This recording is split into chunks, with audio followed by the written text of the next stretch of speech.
ओम श्री गुरुदेवाय नमः। आप सभी को मेरा सादर प्रणाम।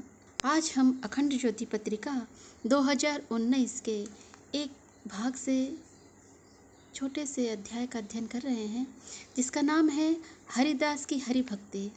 तो आइए हम गुरु जी को प्रणाम करते हैं, माता जी को और गायत्री माता को प्रणाम करते हैं और एक बड़ी सुंदर सी मार्मिक सी कथा का श्रवण करते हैं। गोदावरी के पावन तट पर कनकपुर नामक एक गांव बसा था। उसी गांव में हरिदास नाम के एक ब्राह्मण अपने परिवार के साथ रहते थे। हरिदास यूं तो आर्थिक रूप से विपन्न थे, पर उनकी आध्यात्मिक संपदा के सामने कुबेर की संपदा भी तुच्छ जान पड़ती थी। वे श्रम करके अपने परिवार का पालन पोषण करते थे और शेष समय में भगवत भजन में लीन रहा करते थे। उनके पास जो भी थोड़ा बहुत धन बच जाता तो उसे वे या तो दीन दुखियों में बांट देते या किसी धार्मिक कार्य में लगा दिया करते थे। त्रिकाल संध्या वंदन करते हुए वे प्रातः नित्य महामंत्र गायत्री का जप एवं यज्ञ किया करते थे। भगवान विष्णु में उनकी अगाध श्रद्धा भक्ति थी, सो वे प्रायः अपने घर पर श्री हरि का कीर्तन भी किया करते थे। बहुत दिनों से बद्री आश्रम जाकर भगवान बद्री विशाल का दर्शन करने का उनका बड़ा मन था, सो अगले दिन ब्रह्म मुहूर्त में ही वे घर से निकल पड़े। प्रकृति के मनोरम वादियों से गुजरते हुए वे चलते जाते और साथ साथ हरि चिंतन हरि संकीर्तन भी करते जाते। जहाँ शाम हो जाती वहीं विश्राम करते और पुनः ब्रह्म मुहूर्त में आगे की यात्रा पर निकल पड़ते। लगभग 20 दिनों की पैदल यात्रा के बाद वे हिमालय की तराई क्षेत्र में पहुंचे। हिमालय की मनोरम वादियों में प्रवेश करते ही उनका रोम रोम पुलकित हो उठा। शीतल मंद पवन एवं बहते हुए झरनों के संगीत से मानो उनकी पूरी थकान ही उतर गई थी। परंतु अभी भी वहां से एक लंबी चढ़ाई वाली यात्रा को संपन्न करना शेष था, सो वे पुनः वहां से चल पड़े।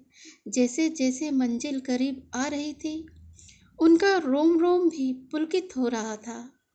अपने प्रिय हृदय सम्राट भगवान श्री हरि के करीब और करीब जो वे आ पहुंचते थे। अब मुझे भगवान श्री हरि के दर्शन होंगे, यह सोचकर उनकी आंखों से प्रेम के अश्रु भरकर बहते जाते।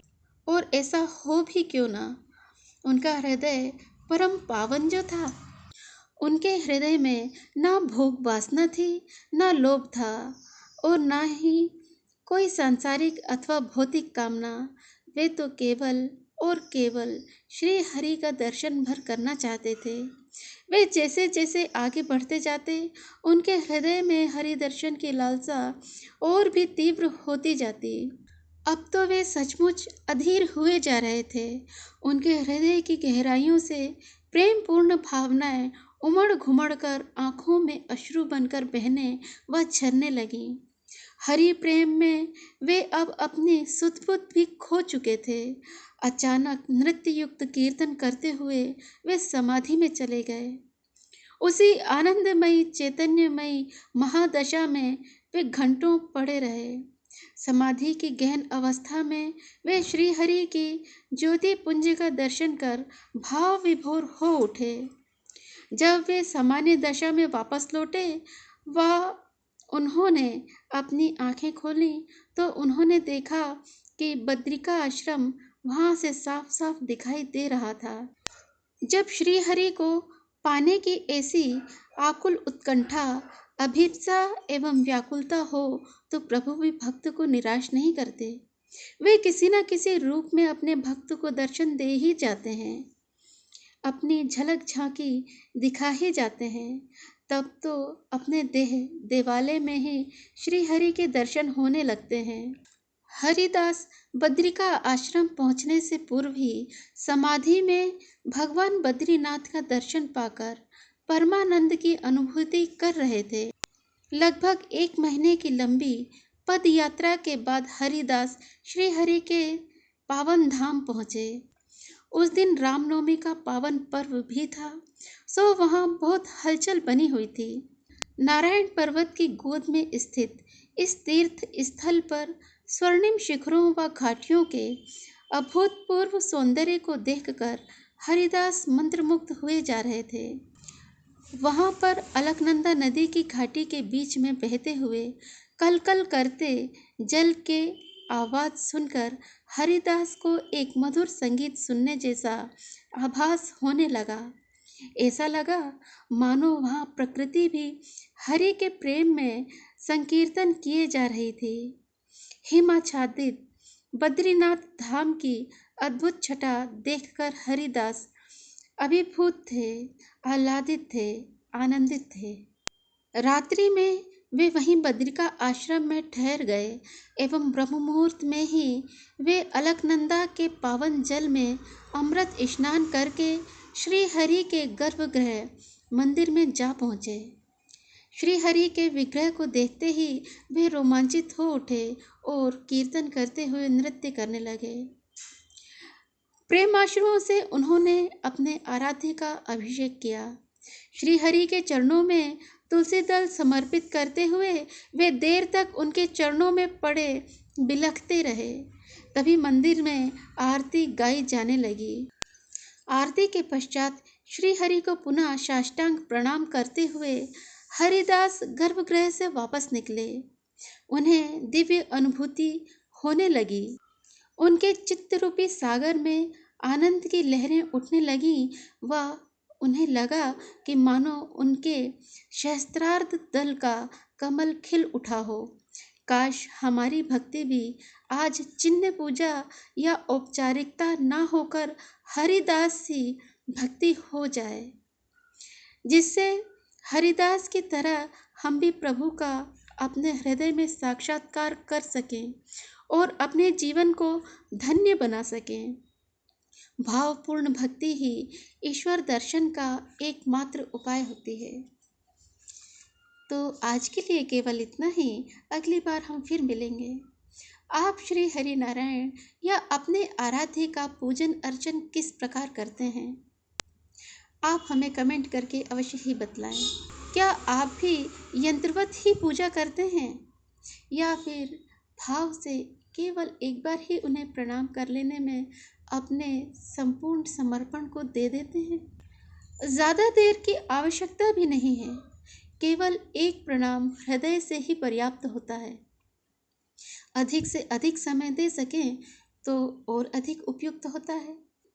परम पूज्य गुरुवर 4 घंटे प्रातः और 2 घंटे शाम को ये समय दिया करते थे। भावों के आनंद की ऊंचे शिखरों पर चढ़ना उतरना बड़ा ही आनंद देता था उन्हें।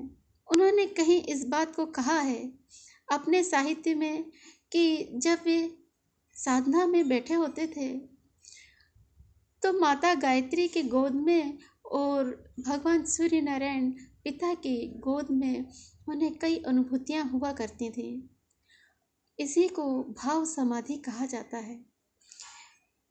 मेरे ज्ञान में तो यही है।